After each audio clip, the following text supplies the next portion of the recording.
ਅਸੀਂ ਹੱਡੀਆਂ ਲਾ ਕੇ ਕਰਨਾ ਸਾਡੇ ਪੁੱਤਰ ਜ਼ਿੰਦਾ ਚਾਹੀਦਾ ਨਾ ਜ਼ਿੰਦਾ ਦਵੇ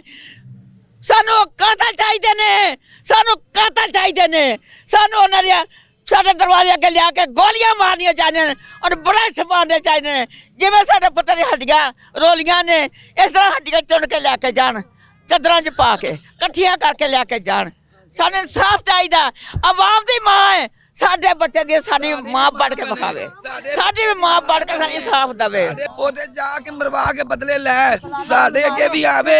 ਆਣ ਕੇ ਸਾਡੇ ਭਰਾ ਦੇ ਦੁਸ਼ਮਣ ਮਾਰੇ ਜੇ ਅਗਰ ਕੱਲ ਤੱਕ ਨਾ ਆਈ ਜੇ ਸ਼ਾਮ ਤੱਕ ਨਿਆਂ ਨਾ ਹੋਇਆ ਅਸੀਂ ਰੋਡ ਬੰਦ ਕਰ ਦੇਣਾ ਉੱਥੇ ਅਸੀਂ ਜਾ ਕੇ ਸੜਕਾਂ ਦੀ ਗੱਡੀਆਂ ਸਾਡੇ ਉੱਤੋਂ ਲੰਘਾਣ ਅਸੀਂ ਮਰ ਜਾਣਾ ਜੇ ਸਾਡਾ ਇਨਸਾਫ ਨਾ ਹੋਇਆ ਸਾਡਾ ਕਤਲ ਨਾ ਲੱਭਾ ਅਸੀਂ ਮਰ ਜਾਣਾ ਇਹ ਫਿਰ ਸਾਨੂੰ ਕੋਈ ਬੰਦਾ ਨਾ ਆ ਕੇ ਰੋਡ ਕਿਉਂ ਬੰਦ ਕੀਤਾ ਹੈ ਜੋ ਹੈ ਜੇ ਕਿ ਲੋਕਾਂ ਨੇ ਇਨਸਾਫ ਤੁਮ ਕਰੇ ਸਾਡਾ ਇਨਸਾਫ ਤੁਮ ਨਾ ਕਰੇ ਕੀ ਗੱਲ ਤੂੰ ਸਾਡੀ ਮਾਂ ਨਹੀਂ ਅੱਜ ਕਿਸੇ ਬੱਚੇ ਤੇਰਾ ਹੀ ਬੱਚਾ ਹੋਵੇ ਇੰਜ ਹੋਵੇ ਤੂੰ ਮਰਨਾ ਜਾਵੇਂ ਦੀ ਤੂੰ ਸਾਡੇ ਉੱਤੇ ਨਾ ਆਵੇਂ ਤੂੰ ਅਸੀਂ 4 ਦਿਨ ਹੋ ਗਏ ਨੇ ਅਸੀਂ ਲਾ ਕੇ ਆਪਣੇ ਪੁੱਤਰੀਆਂ ਨੂੰ ਬੈਠੀਆਂ ਵਾ ਤੂੰ ਕਿਸ ਵਾਸਤੇ ਮਾਂ ਦੀ ਮਾਂ ਬਣੀ ਗਏ